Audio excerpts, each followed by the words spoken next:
거는 자,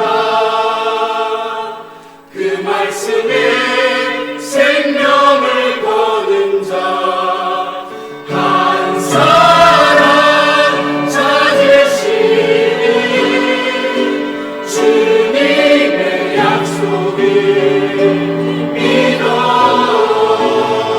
하나님 말씀에 명을 거는 자, 순종하며 주 따라가는 자, 영원한 하나님 나라 이뤄갈 주의 교회여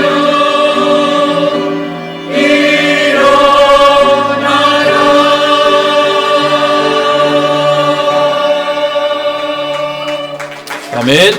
하나님께 영광의 박수를 드립니다.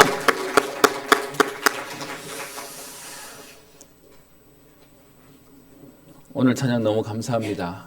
사실 세상에도 18번이라는 거 있는데요. 저는 이 찬양 들을 때마다 가슴이 뜁니다. 오늘 아마 같은 은혜를 하나님 주셨을 텐데요.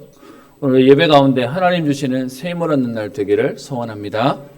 옆에 있는 분들에게 인사하겠습니다. 우리 2019년 마지막 예배인데요. 오늘 이렇게 인사했으면 좋겠습니다. 성도님 때문에 감사했습니다. 우리 한 번 더 인사했으면 좋겠습니다. 같이 세계복음 합시다. 우리 경상도 말로 단디 합시다. 2019년 우리 올해도 벌써 한 해가 갔습니다. 양쪽에 현수막을 달았는데요. 2019년 우리 표고요. 2020년 기도하면서 교회 주제로 잡은 말씀입니다. 사실 올해 말씀 잡는데 한참 걸렸습니다. 내년 되면 또 한 해 훅 가버려서 또 하나님 어떤 말씀들을 또 어떻게 인도하실까 또 가야 될 시간이 올 것 같은데요. 우리가 한 해를 마무리하면서 돌아보면 우리도 모르게 우리 한국적인 정서가 있습니다. 그게 뭐냐면 한 해가 벌써 갔네. 어떡하나. 한 것도 없는데 뭐 한다고 나이는 먹고 시간은 가고 자꾸 우리는 푸념하고 탄식하고 그리고요. 자꾸 아쉬워하는 게 우리의 모습이기도 합니다. 여러분 우리의 지난 날을 후회하면 우리 죽을 때까지 후회하다 가야 돼요. 여러분 같은 우리의 인생이라면 하나님 주신 은혜 때문에 감사했습니다. 하나님 은혜 때문에 여기까지 하나님 힘 주셔서 은혜입니다. 고백할 수 있는 걸음 되었으면 좋겠습니다.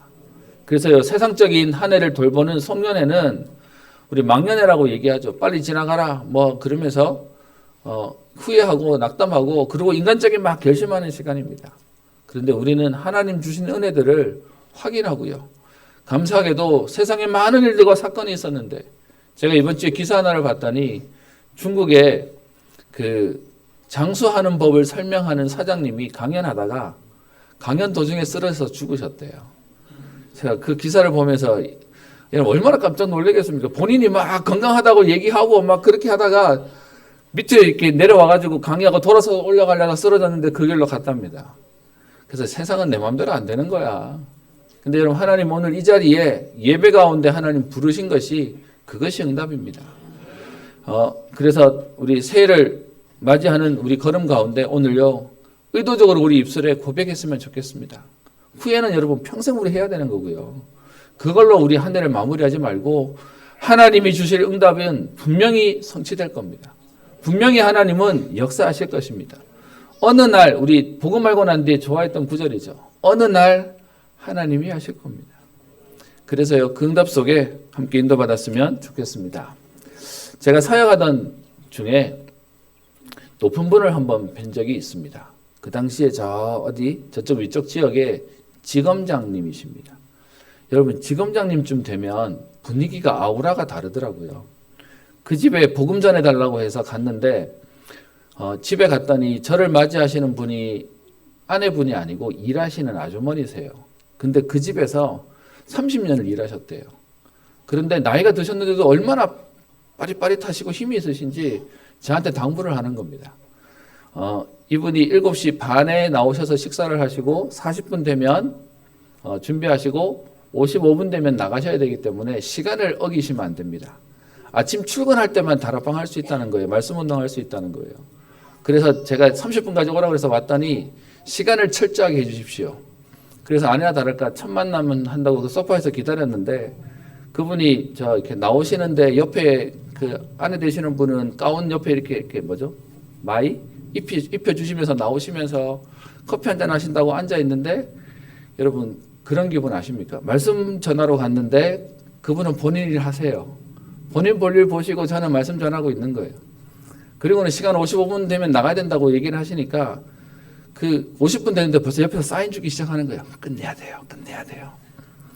그래서 그렇게 나가시는데 보니까 그 당시에 8층 서초동에 있는 큰 아파트였는데 온 가족 그 옆에 일하시는 분까지 지하 주차장까지 내려갔어요. 내려갔더니 기사가 문 딱 열고 대기하는 거 있지 않습니까? 그리고 그 차 타시고 이게 출발하시고 그리고 가족들이 올라오고 저도 제 차 타고 이제 집에 돌아오는 걸음이었는데 제가 보기에 이렇게 이런 사람들은 이렇게 사는 거구나. 그래서 그 다음부터는요 그 집 가는 아침 말씀 운동 때문에 온 신경이 이렇게 바짝바짝 서는 겁니다. 늦으면 안 되지. 시간 안에 끝내야 되지. 그 대단한 분인데요. 제가 이분이 어떻게 이 복음 안에 들어왔는지를 알고 나니까 야 인간은 똑같구나 알게 되었습니다. 원래 이 두 분이 집안이 원래 저 충청도의 대단한 집안의 부부들이래요. 여러분 아시죠? 우리는 그냥 좋아하면 사귀고 그리고 결혼하는데 이 대단한 사람들은 그냥 결혼 안 하대요. 집안 사람들끼리 서로 약조해서 뭐 우리 딸 줄게 아들 줄게 이래가지고 서로 이렇게 부잣집 소위 말하는 부자들이 만나서 결혼하셨어요. 그리고는 남편은 성공해서 잘 돼서 이제 지검장님이 되어 계시는 겁니다. 그리고는 딸을 하나 이렇게 뒀는데 복음이 어떻게 들어갔냐? 외국에 가서 로스쿨을 하는 그 딸이 도서관에 앉아가지고 그렇게 공부하는데 한국에서 여러분 덕망 있지, 어떤 면에서는 실력 있지, 능력 있지. 그러니까는 자녀인 그 딸도 이거 해야 되겠다고 공부만 할 수 있도록 올인시켜줄 수 있는 문화니까.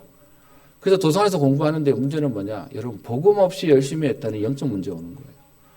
그 압박감에 해야 되는 이것을 따라가는데 부담스러우니까 어떤 마음이 드냐? 도서관에 앉아 있는데 저 보이는 창너머로 뛰어내리고 싶더래요. 끊임없이 속에 죽고 싶고 한계가 오고 못하겠다 라는 생각이 오는 그 문제가 왔는데 해외에 가니까 아무도 못 도와주는 거예요. 한국에서는 꼬박꼬박 돈 보내주면서 잘하고 있지, 열심히 하고 있지, 잘해야 된다 하지 본인은 해결할 수가 없는. 근데 감사하게도 그런 중에 전도자를 만났어요. 그런 중에 복음을 만나고 이 자매가 행복한 게 생겼어요. 편안함이 생겼어요. 그러니까 이 딸이 기도 제목이 뭐냐? 우리 한국에 있는 아빠가 복음 받아야 돼요. 우리 엄마가 복음 받아야 돼요. 그렇게 해서 연결되어져서 그 당시에 제가 맡고 있는 교구의 성도님이라고 저한테 떨어졌어요. 이게 목사 갔다 와. 이래서 제가 이제 그 집에 간 겁니다. 그렇게 갔는데 딸이 부탁하니까 만나는 주는 거예요. 여러분 세상에 요즘은 시대 좋아졌더라고요. 자녀가 말하면 부모가 움직이더라고요. 그래서 이제 그 형식적으로 와서 앉아 계시는 거예요. 안 하면 불호령에 떨어지니까. 그래서 이제 그 모임을 하고 있는데 나중에 알고 봤더니 그 지검장님이 이제 정치하시겠다고 이렇게 나오셨는데 떨어졌대요. 주변의 말로는 당을 잘못 선택했다나 뭐 어쨌든 그래서 괜찮은 분인데 안 되셨다는 거예요. 여러분 아시죠? 세상에 무서운 병 중에 하나가 고시병, 또 다른 하나가 정치병이라고 하는데 그분이 한번 해서 안 되시는 거를 보시고는 그만두셨다네요. 그러니까 인생에 본인 업적 가운데 지금까지 실패해 본 적이 없는 이분이 인생에 딱 두 가지 문제가 왔어요. 내 자녀는 내 마음대로 안 되는 거예요. 또 본인도 이만큼 성공했는데 이제는 이렇게 가면 되겠지라고 하는데 그 길은 안 되는 거예요. 그 덕분에 하나님이 그 가정에 복음이 들어가게 하시고요. 제가 심부름하고 지금은 이분이 WRC 지난번 축사도 하셨던 우리 그 총장님이시기도 하십니다. 제가 여러분에게 왜 얘기하냐? 여러분 한 해를 돌이켜보면서 내 마음대로 안 돼서 후회하시죠? 괜찮습니다. 대단한 사람도 내 마음대로 안 되더라고요. 이 땅에 내 마음대로 되는 사람 아무도 없습니다. 어떤 면에서는 대단한 운동해서 공 가지고 별의별 묘기를 부리는 사람도요. 자기 인생은 성공한지 모르지만 자기 가족들, 자기 미래는 마음대로 안 되는 겁니다. 그래서 오늘 여러분 서론으로 함께 할 얘기가 많은 사람들이 과거에 매여 있고요. 또 앞으로 다가올 미래에 대해서 불안하고 또 예상치 못하던 문제들이 생기니까 그 불신자들이 그 문제를 해결해 보려고 뭐 합니까? 미래가 불안하니까 점치죠. 그리고 갑자기 생각지도 않은 문제가 발생하니까 무당을 찾아가고 구슬하고 뭔가 다른 것에 힘을 의지하는 인생을 살고 있고 그리고 그것을 붙잡고 사는 인생을 살고 있습니다. 여러분 왜 그렇습니까? 미래가 불안하니까요. 내가 내 힘으로 감당이 안 되니까요. 불신자들이 이렇게 사는 건 이해가 됩니다. 하나님 떠나서 그러니까요. 힘이 없으니까요. 그런데 더 안타까운 건 뭐냐? 교회 다니는 우리 예수 믿는다고 하는 기독교인마저도 미래가 불안하고 미래 걱정 때문에 염려하고 살아가고 있습니다. 여러분 이 말이 여러분에게 어떻게 들리십니까? 인간이니까 당연히 걱정하죠. 당연히 염려하고 살죠. 맞아요. 지금 저도 저희 집 아이들 넷이지 않습니까? 그러니까 부서마다 연락이 와요. 아이들 수련회 가야 되는데 회비 내주십시오. 알겠습니다 하고는 계속 이게 지금 못 드리고 있어요. 여러분 우리 살아가는데 왜 문제가 없겠습니까? 계속 문제가 생기는 거죠. 그런데 여러분 정말로 우리가 불신자와 똑같은 인생을 산다면 우리는 예수 믿을 의도가 없는 겁니다. 정말 하나님이 하나님 자녀에게 그런 인생을 살려고 만들어 놨겠습니까? 그래서요 오늘 저와 여러분들은 하나님의 뜻을 어떻게 알 수 있을까? 한 해를 마무리하고 또 한 해를 시작해야 되는 우리는 어떻게 하나님의 뜻을 알고 찾을 수 있을까? 여러분 우리는 인간이니까 하나님 뜻을 모른다고요? 그럼 하나님 우리에게 성경을 주시지 않았어요. 그냥 어떤 면에서는 불신자처럼 문제 만날 때마다 점치고 그때그때마다 굿하고 그러면서 그때그때마다 인도받으면 되는 인생을 살면 되는 그런 우리를 그렇게 두지 않으시고요. 하나님은 우리에게 말씀을 주셨어요. 무슨 말이죠? 하나님의 완벽한 계획과 하나님의 주권 가운데 우리를 인도하고 계시다는 겁니다. 문제는 뭐냐? 내가 모른다는 거죠. 그래서 오늘 말씀을 통해서 이 부분들을 확인했으면 합니다. 여러분 제가 성경을 조금 이렇게 본문 내용을 위주로 이렇게 하다 보니까 어떤 분들은 조금 어렵다 아니면 너무 딱딱하다 옛날 얘기인데 라고 하시는 분도 계시더라고요. 저는 하나 확실히 믿습니다. 하나님 말씀만 가지고 제게 답이 돼요. 오늘 내 문제가 있는데 이 문제를 설명하지 않아도 하나님 말씀을 봤더니 이렇게 하면 되고 이렇게 했더니 응답 받는구나가 제가 보여요. 그래서 제가 할 수 있는 제가 다른 말 안 하려고요. 사실 제가 다른 말 할 수 있는 능력도 안 되고 성경은 이렇게 말하고 있습니다. 제가 이거 가지고 답을 얻어서 여러분에게도 사실 그 부분들을 전달하려고 하고 있습니다. 내용의 세세한 거 모르셔도 돼요. 오늘 하나만 기억하시면 됩니다. 하나님의 말씀을 어떻게 찾을 수 있겠습니까? 문제를 만난 우리는 어떻게 하나님 인도를 받으면 되겠습니까?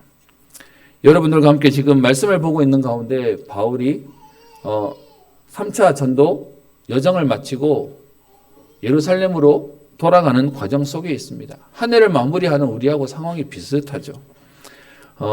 여러분 있는 페이퍼에 제가 그림도 하나 넣었고요. 글로 설명을 해뒀는데 바울의 3차 전도 여정을 얘기하고 있습니다. 사도행전 19장부터 시작되어졌던 에베소에서 마게도냐를 거쳐 아가야라고 하는 지역에까지 전도하고 난 바울이 배를 타고 돌아오죠. 그래서 드로아와 아소와 미둘레네 그러면서 기오와 사모를 거쳐서 지난주에 봤던 밀레도에서 에베소 장로들을 청해가지고 말씀을 당부하는 내용까지 지난주에 봤습니다. 그리고 여러분 21장 1절에 보면 우리가 그들을 작별하고 에베소에 있는 장로들과 지금 작별하고 난 이후에 배를 타고 고스로 가서 이튿날 로도에 이르러 거기서부터 바다라로 가서 그리고는 21절에 베니게로 건너가는 배를 타고 가다가 3절 구브로를 바라보고 이를 왼편에 두고 수리아로 항해하여 두로에 상륙했다. 여러분 이거 다 모르셔도 돼요. 지도에 보시면 제가 조금 설명해놨는데 너무 작아서 어려운 분들 계시죠. 섬들입니다. 이 얘기들을 써놓은 이유는 하나입니다. 실제로 있었던 사건이고 역사적인 기록임을 말하고 있습니다. 그렇게 해서 지금 어디를 가게 되냐?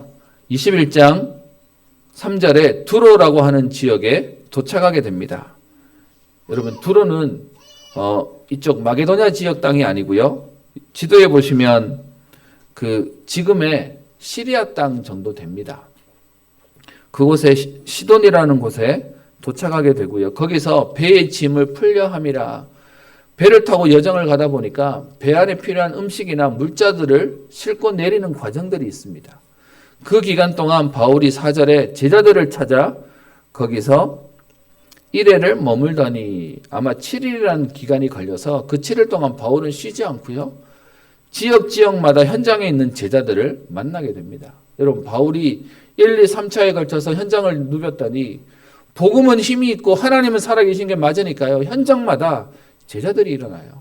하나님이 숨겨두시고 예비한 제자들이 일어나니까 오늘 두로에서 제자들을 만나서 그들과 오늘 함께 머물렀다라고 하는 기록이 4절에 나옵니다.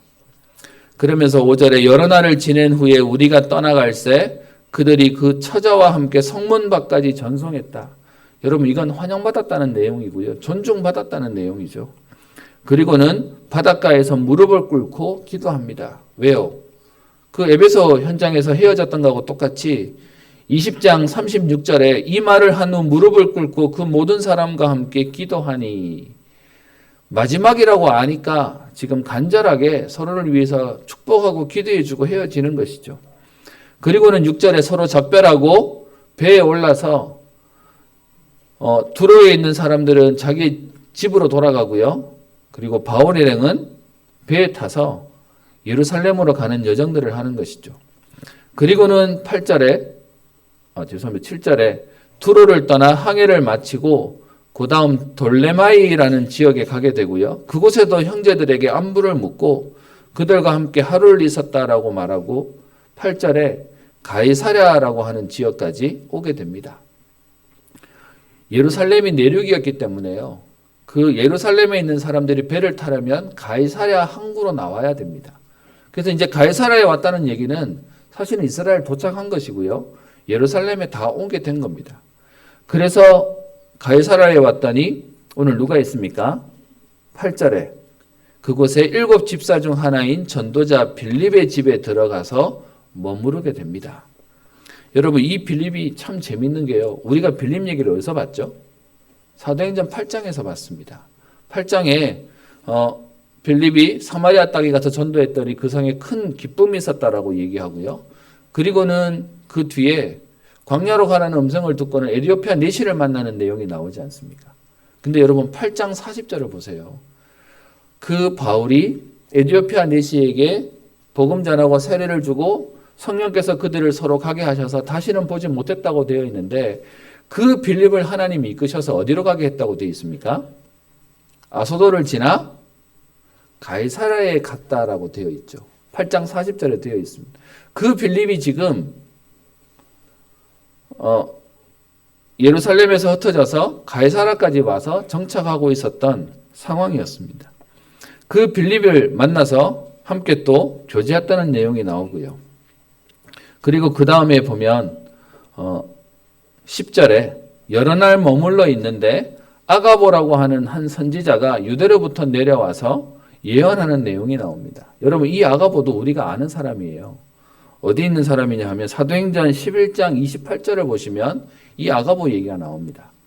사도행전 11장 28절 바로 앞에 안디옥 교회가 세워진 내용이 나오는데 그때 아가보라고 하는 예언자가 큰 흉년이 올 것이다. 글라우디오 때 일이 되어졌다라고 예언하던 그 아가보가 오늘 이 아가보예요. 같은 사람이거든요. 그 사람이 지금 오늘 예언하는 내용이 나와져 있습니다. 그것뿐만 아니라 15절에 이 여러 날 후에 여장을 꾸려 예루살렘으로 올라가는데 16절 가이사랴에 몇 제자가 함께 가며 한 오랜 제자 구브로 사람 나손을 데리고 가니 가이사랴에 있지만 예루살렘의 집에 있는 사람도 동행했다라고 성경은 말하고 있는 겁니다. 여러분 복음 안에 사역을 했더니 현장에 많은 증거와 제자들이 일어납니다. 그런데 이런 응답이 있는데요. 오늘 제가 여러분과 함께 할 내용은 이런 상황 가운데 함께 여러분과 보고 싶은 게 있습니다. 그게 뭐냐 하면 오늘 보세요. 바울은 지금 내가 이 복음 전하러 나의 달려갈 길과 주 예수께 받은 사명 이거 하기 위해서 내가 생명도 귀한 건 여기지 않겠다고 예루살렘으로 가는 일을 벌입니다. 그래서 그 가는 여정들마다 제자들을 만나서 마지막 당부와 부탁을 하는 내용들을 말하는데, 그런데 오늘 무슨 사건이 있습니까? 21장 4절을 보십시다. 두로 지역에 있는 제자들이 바울을 만나서 1회를 머물렀더니 7일 동안 교제하면서 그 제자들이 오늘 이런 표현을 씁니다. 성령의 감동으로 바울더러 예루살렘에 들어가지 말라 하더라. 바울이 여러분 여기 있는 두로 그리고 가이사랴, 여기는 예루살렘하고 가깝기 때문에 이들의 생각에 예루살렘의 여론이 어떤지를 너무 잘 알고 있었던 거예요. 그래서 바울이 지금 예루살렘 가겠다고 자기 지역에 와서 자기를 거쳐서 예루살렘 가겠다고 얘기하니까 지역을 너무 잘 알고 있는 제자들이 어떻게 해요? 말리는 겁니다. 그래서 말리는데 그냥 안 말리고 어떻게 말하죠? 성령의 감동으로 바울더러 들어가지 말라고 얘기해요. 그것뿐만 아니라 여러분 그 뒤에 보면 또 있죠. 11절에 보시면 이 아가보라고 하는 선지자가 와서 11절에 얘기합니다. 바울의 띠를 가져다가 자기 수족을 잡아매고 말하기를 성령이 말씀하시되 예루살렘에서 유대인들이 이같이 이 띠 임자를 결박하여 이방인의 손에 넘겨주리라 하거늘. 여러분 성령이 바울에게 역사하셔서 내 동족에게도 복음 전해야 된다고 지금껏 전도운동을 하던 바울을 예루살렘도 가게 만들어요. 그런데 그 지역에 있는 제자들도 똑같이 성령의 감동과 성령의 말씀으로 가지 말라고 얘기해요. 여러분 이거 어떻게 해야 됩니까? 제가 오늘 새벽에 말씀 전하면서 오늘 이 부분들을 잠깐 설명하면서 그렇게 얘기했습니다. 여러분 우리 인간은 얼마나 약하냐 하면 내가 맞다고 하면서 가다가도요 내 생각이 이게 맞나 의심하게 되고요. 또 내가 맞다고 해서 가는데 주변에서 옆에서 그거 아니지라고 말하면 그런가? 라고 또 헷갈리게 되고요. 그게 사람이에요. 그런데 오늘 바울은 본인이 지금 가면 죽을 수도 있다고 생각하는 그 걸음을 가는데 본인에게는 성령이 역사하셔서 내가 거기도 가야 되겠다 가고 있잖아요. 그런데 21장 4절에 두로에 있는 제자들이 성령의 감동으로 가지 말라고 얘기하고요. 그리고는 또 11절에 아가보가 그냥 예언하는 정도가 아니라 실제로 어떻게 합니까? 바울의 띠를 가져다가 자기의 손을 맸대요. 여러분 그런 거 있죠. 예전부터 신비하시는 분들 보면 정말 신비한데 가끔은 약간 이상하다라고 하는 일들도 하세요. 그래서 지금 이분이 아가보라는 사람이 어떻게 설명하냐. 그냥 지금 가지마. 가면 핍박이 있어. 이렇게 말한 게 아니라 바울에게 있는 띠, 이 당시의 띠는 배를 감싸는 천이었다고 합니다. 그것을 가져다가 바울이 아니라 자기 손을 묶어 놓고요. 그러면서 성령이 내게 말씀하시기를 이 띠의 주인이 지금 예루살렘에 가면 이렇게 나처럼 묶이게 될 것이라고 말했다라고 설명하고 있는 거예요. 여러분 아가보가 그 앞에 큰 흉년이 올 것이라고 얘기해서 바울이 지금 그 예루살렘 교회를 연보하기 위해서 계속 성경금들을 전달하는, 그래서 예언자로서의 사실 덕망이 있거나 사람들이 알고 있는 아가보가 이 얘기를 하니까 어떻게 될까요? 당연히 흔들리게 되겠죠. 그래서 보세요. 아가보가 예루살렘에서 유대인들이 이같이 이 띠 임자를 결박하여 이방인의 손에 넘겨주리라 하거늘. 그랬더니 12절 우리가 그 말을 듣고, 여기서 우리라는 단어는요 누가를 포함한 제자들이에요. 그 앞에까지만 해도 바울이 예루살렘으로 가는 그 걸음에 그 지역에 있는 현장들이 막아요. 제자들이 가지 마세요. 가면 큰일 나요. 우리랑 같이 사역해요. 이랬는데 이 아가보의 예언을 듣고 나니까 바울이 같이 동행했던 사람들이 있었잖아요. 각 교회의 대표들이 있었잖아요. 그들도 같이 이 말을 듣고는 어떻게 합니까? 12절 그곳 사람들과 더불어 바울에게 예루살렘으로 올라가지 말라 권합니다. 여러분이 여쭤보겠습니다. 여러분 신앙생활 하다가 이런저런 갈등이 생겼어요. 여러분 같으면 어떻게 하시겠습니까? 저는 너무 많이 들었습니다. 교회가 여기밖에 없어? 내가 이런 취급당하고 여기서 못 살지. 너무 많이 들었습니다. 여러분 사람들 그럴 수 있지 않나요? 오늘 바울에게 제자들마다 말릴 뿐만 아니라 오늘 우리와 함께 그와 동행해서 같이 예루살렘으로 가겠다고 하는 사람들까지도 가지 마세요. 올라가지 마세요. 라는 얘기를 하면 우리의 걸음 어떻게 해야 됩니까? 이게 하나님 계획인가? 이게 하나님 사인인가? 갈등 안 하겠습니까? 그때 바울은 이런 말을 들었을 때 바울은 자세는 어땠습니까? 그 앞부분 4절부터 봅시다. 제자들이 성령의 감동으로 바울더러 예루살렘에 들어가지 말라고 얘기하는데 5절에 우리가 떠나갈세, 그리고 6절에 우리는 배에 오르고. 여러분, 이건 고집을 말하는 게 아닙니다. 옆에 주변 사람들이 내가 가는 그 길에 나도 확신을 못하고 살아가는 게 인간의 모습인데요. 주변에서 아니다고 얘기하는데도 그 길을 갈 수 있는 그 힘이 뭐겠습니까? 저는 사실 뭐라 그러죠? 좀 예민합니다. 소리도 예민하고요. 좀 뭐가 이렇게 바뀌는 것도 금방 알아채기도 하고 분위기도 금방 느끼기도 합니다. 여러분, 이 예민한 게 좋은 건데 한편으로는 되게 불편합니다. 쓸데없이 걸리는 게 너무 많아요. 메시지 하다가 여러분 갑자기 인상 쓰고 계시면 뭘 잘못했나, 실수했나, 내가 뭐 묻었나, 오만 생각 다 합니다. 여러분, 그 기질을 가진 제가 강단 앞에 선다? 죄송합니다. 저는 할 수만 있으면 안 하고 싶습니다. 예민한 사람이 앞에 있으니까 불편해요. 그런데 바울에게는 주변의 사람들이 뭐라 해도 그 길을 갈 수 있었던 힘이 있었다는 겁니다. 그럴 수 있었던 진짜를 가지고 있었다는 겁니다. 여러분 어떻게 생각하십니까? 이건 고집을 말하고 아집을 말하는 게 아닙니다. 본인이 가야 되는 이유를 알았고 방향을 알았고 그리고요 그걸 할 수 있는 힘이 있었습니다. 우리 오늘 기도하시는 장로님이 그런 얘기 하셨는데요. 저는 렘넌트 얘기를 들을 때마다 너무 안타깝습니다. 렘넌트들은요 뭐 해야 될지를 몰라요. 뭐 해야 될지 알지도 못하고 막상 그걸 안다고 해도요 할 힘도 없어요. 그러니까 그냥 그러고 사는 겁니다. 여러분 우리에게 가야 될 방향을 알고 그리고 할 힘이 있다. 그것만은 축복이 없습니다. 지금도 많은 사람들은 그래서요 모르니까 열심히 하고 되는 대로 하고 그러다 얻어 걸리면 맞다 하다가 또 갑자기 안 되면 무너지는 것입니다. 그런데 오늘 말씀 가운데 바울은요 그 상황 속에 사람들이 옆에서 말리는데 그것과 상관없이 본인이 하나님 앞에서 인도받아 그 길을 갈 수 있는 은혜가 있었습니다. 그것뿐만 아니라 11절에 아가보가 지금 이 예언을 하고 나니까 사람들이 그곳 사람들과 더불어 동행했던 사람들까지 올라가지 말라고 얘기해요. 여러분 이해되시죠? 집에서 바깥에 사람들이 다 뭐라 해도 여러분 집에서 내 가족이 여러분 편대어주면 그래도 할만해요. 그죠? 반대로 여러분 다 좋아하는데 집에서 반대하면 힘들잖아요. 근데 바울의 입장에서 지금 한 사람도 바울을 도와주는 사람이 없어요. 전부 다 안 된다고 얘기해요. 근데 그때 바울이 12절에 어떻게 대답합니까?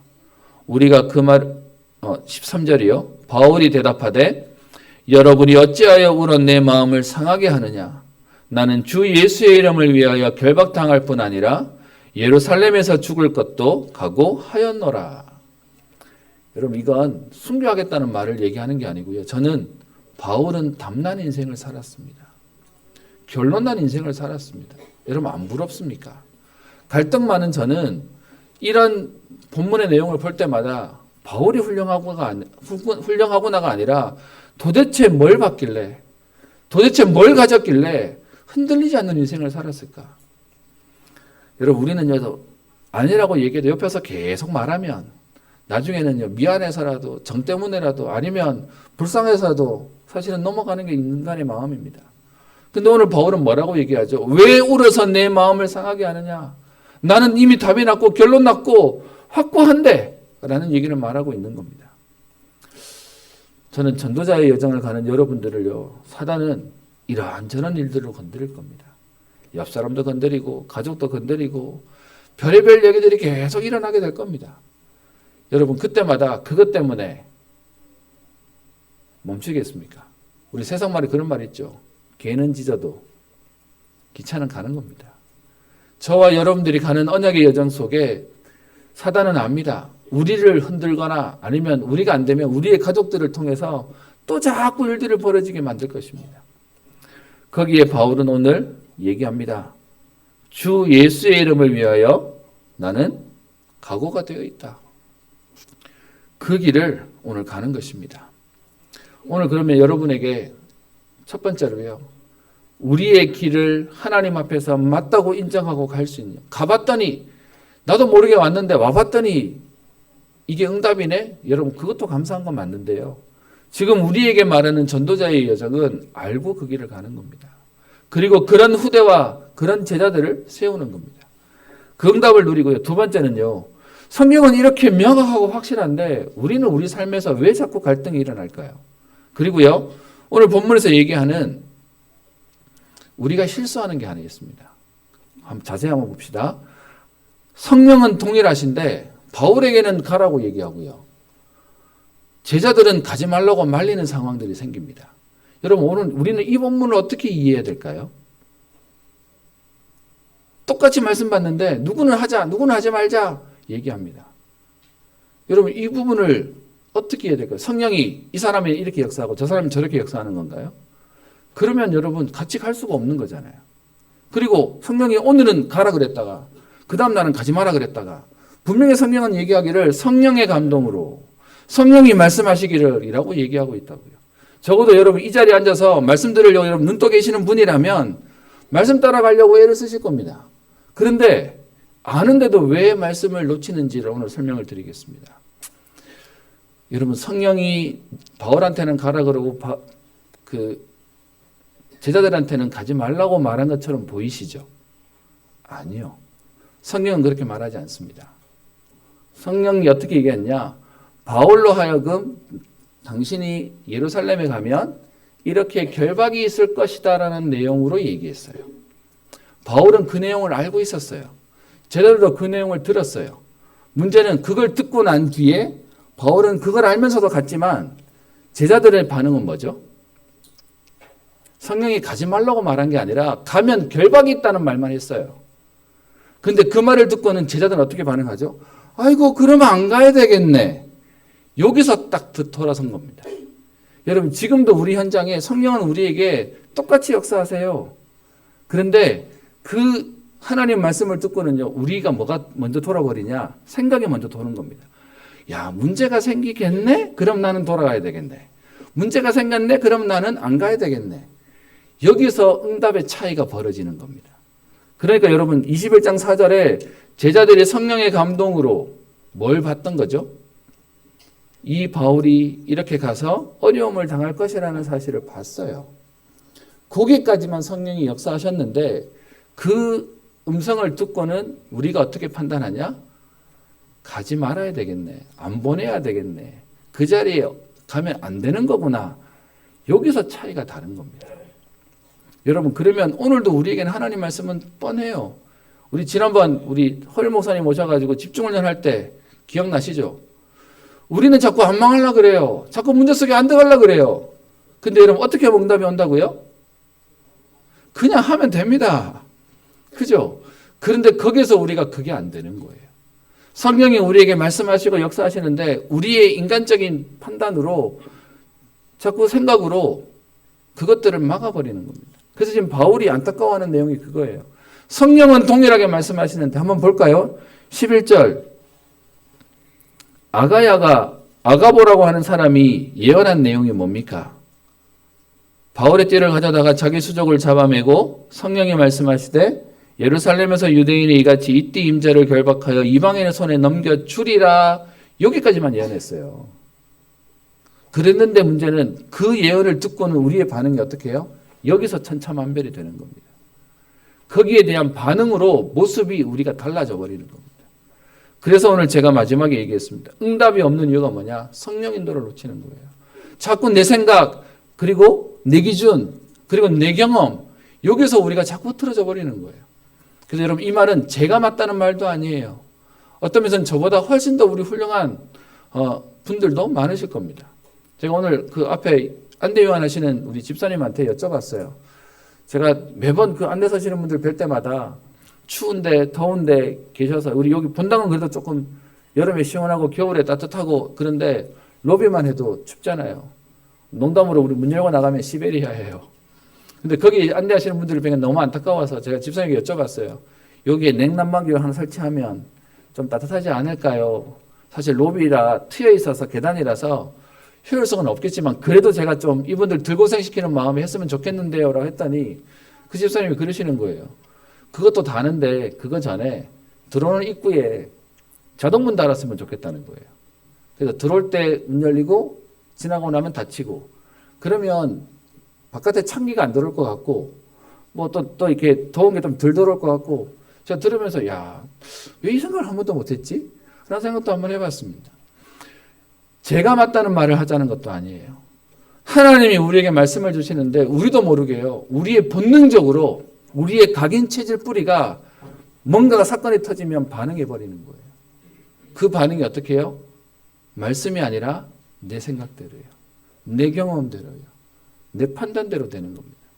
여러분 오늘 제자들이 여기서도 성경은 제자라고 말하고 있습니다. 제자들이 성령의 음성을 들었어요. 그런데 반응은 달라져요. 그래서 오늘 뒤에 얘기합니다. 14절 그가 고난을 받지 아니하므로 바울이에게 말하는데 바울이 안 움직여요. 그래서 우리가 주의 뜻대로 이루어지이다 하고 그쳤노라. 여러분 이 말에 제목을 따서 오늘 주의 뜻대로 이루어지이다라고 제목을 잡았습니다. 여러분 주의 뜻대로 이루어지다라는 말 들으면 어떤 마음 드십니까? 그래 결국은 하나님 뜻대로 되는 건데 여러분 이건 우리에게 여러분 이 단어를 들으시면 어떤 마음이 드십니까? 어떤 사람은 그래 결국 하나님 뜻대로 되는 거지 도전해야지 그런 마음이 드시는 분도 계실 거고요.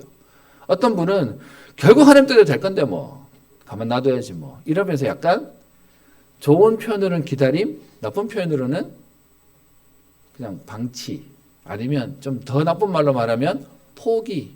그게 우리의 모습입니다. 저는 오늘 여러분에게 주의 뜻대로 이루어지다 이 말은 제자들이 포기해서 하는 말이 아니에요. 바울을 설득하다 안 되니까 에이 그러면 하나님 뜻대로 되든지 말든지 뭐 그렇게 말한 말이 아니에요. 오늘 여기서 말하는 건 뭐죠? 우리가 아무리 말려도 결국 하나님이 하실 거니까 결국 하나님 말씀대로 되어질 거니까 그래서요 그 의미에서 주의 뜻대로 이루어지다 하고 고백하고는 멈췄다는 거예요. 여러분 우리 흔히 부모들이 하는 약점이 뭐죠? 내 자녀니까 사랑한다는 이름으로 결국은 꺾어야 돼요. 결국은 못하게 만들어야 돼요. 그런데 여러분 진짜 하나님을 인정한다면 그 아이를 놓고 우리는 기도할 수 있는 겁니다. 어떤 분이 제게 그런 얘기 하시더라고요.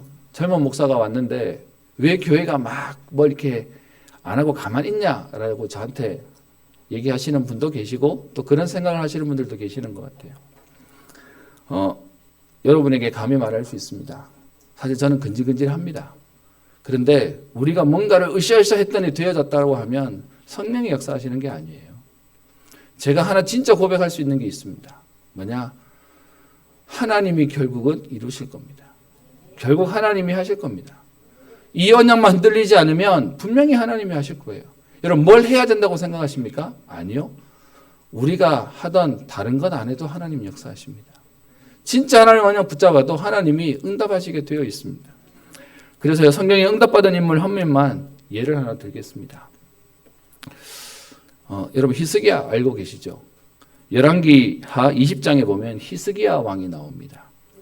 이 히스기야 왕이 이스라엘의 왕들이 계속 불신앙하고 실수하고 어떤 면에서는 죄를 짓는데 그 가운데 히스기야 왕이 하나님 앞에 여호와 보시기에 정직하게 행하고 다윗의 모든 행위와 같이 해서 하나님 여호와를 의지하고 그것 때문에 그의 전후에 그러한 왕이 없었다라고 기록되어질 만큼 응답받는 왕이었습니다. 근데 여러분 그 왕이 중간에 실수도 해요. 아수르 왕이 쳐들어오니까 조공을 바치다가 나중에는 와가지고 너를 죽이겠다고 얘기하니까 애굽의 원조를 구하다가 더 박살나기도 하고요. 그러다가 마지막에는 그 사내립이 보낸 편지를 써놓고 기도하다가 하나님이 18만 5천 하루아침에 끝내는 응답도 받았던 왕이기도 합니다.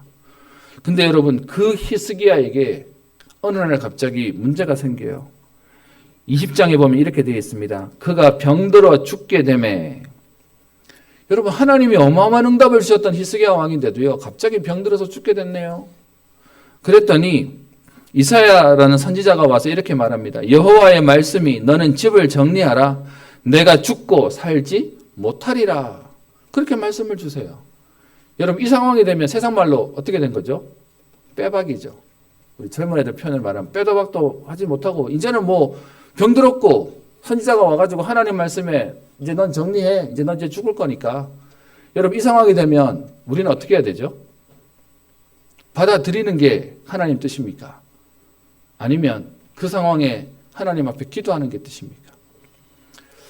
저는 이 질문이 참 조심스럽습니다. 여러분도 알고 계시나 우리 원로 목사님이 암 선고를 받았습니다. 어떻게 기도해야 할지를 모르겠어요. 하나님 이거 살려주세요. 사람들은 얘기해요. 3기가 넘었습니다. 수술도 안 됩니다. 6개월밖에 못 삽니다. 그래서 이제 생애 마무리를 정리해야 됩니다. 그런데 여러분 그 상황에 여러분을 여쭤보겠습니다. 여러분 같으면 기도해서 이기시겠습니까? 하나님 나를 데려가시는 거구나. 그래 이제는 내 마무리를 정리해야지. 그게 맞으시겠습니까? 저는 히스기야의 내용을 보면서요. 히스기야가 이 상황에 이미 하나님 응답 다 받았어요. 그죠? 그런데 히스기야는 그 상황에 어떻게 했죠? 성경은 얘기합니다. 낫을 벽을 향하여 기도하며 내가 진실과 전심으로 행하고 선하게 행한 것을 하나님이 기억하옵소서. 그리고는 심히 통곡했다고 되어 있습니다. 제가요 그 히스기야를 보면서 나는 하나님의 말씀을 어떻게 인도받지? 내게 문제가 주어지면 이걸 가지고 받아들이는 게 내 삶일까? 아니면 이거 가지고 하나님 앞에 도전하는 삶일까? 이건 하나님한테 떼쓴다는 얘기하고 다른 거죠. 여러분 결론부터 얘기하겠습니다. 히스기야는 어떻게 됐죠? 기도해서 15년이나 인생을 영전받았습니다. 여러분이 오늘 질문하겠습니다. 무엇이 주의 뜻대로 이루어지는 겁니까? 갑자기 말씀을 끝내야 되는데 너무 어려워지죠. 말씀 준비하면서 좀 조심스럽긴 했습니다. 그래서 여러분에게 제안합니다. 주의 뜻대로 이루어진다는 이건 그냥 현장에 순응해서 그냥 그렇게 사는 모습이 아니에요. 바울은 주변의 사람들이 다 말리면 멈춰야죠. 그만둬야죠. 근데 바울에게는요. 주변의 모든 사람들이 아니라고 얘기하는데 그 길을 가야 될 이유가 있었어요. 히스기야 왕은 여러분 살았다는 얘기가 아니라 응답받았다는 얘기를 하고 싶은 게 아니라 여러분에게 문제가 생겼는데 여러분들은 오늘 어떻게 하고 계십니까? 하나님 뜻인가 봐. 나는 여기까지인가 봐. 내 인생은 이제 그만인가 봐. 여러분 그게 하나님 우리에게 원하시는 걸까요? 아니면 오늘 그 일을 가지고 하나님 앞에 기도해 보라는 걸까요?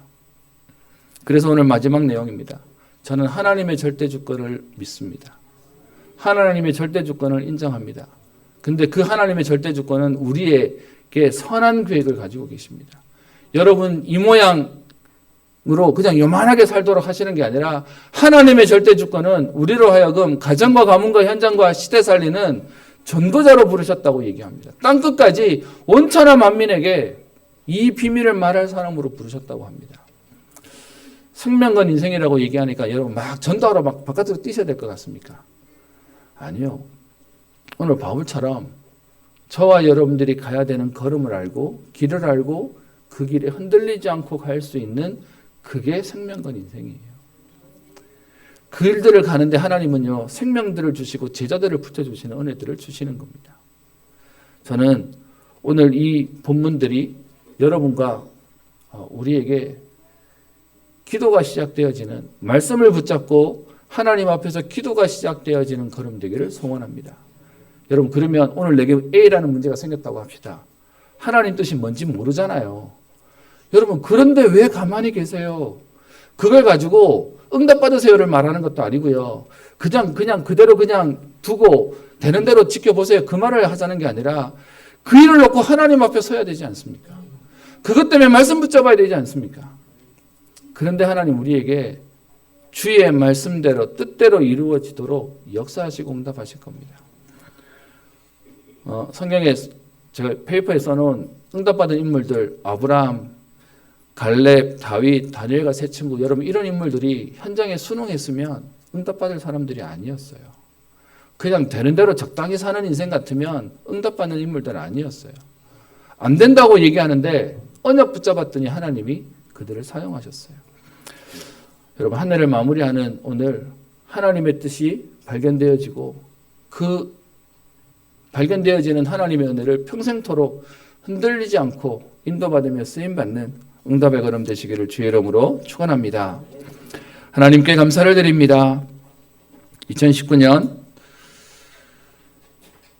52주째 예배를 하나님께 드릴 수 있도록 우리에게 건강 주시며 호흡 주시며 오늘도 우리의 걸음들을 인도하셔서 예배드리게 하신 주님, 오늘도 성령 인도 받기를 소원합니다. 하나님의 계획을 알고 그 말씀대로 행할 힘을 얻기를 소원합니다.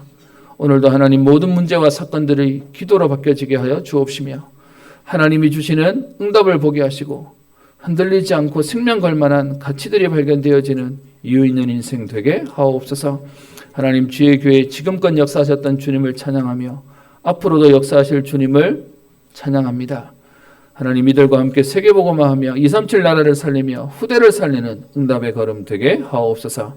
감사드리며 살아계신 예수님 이름으로 기도합니다.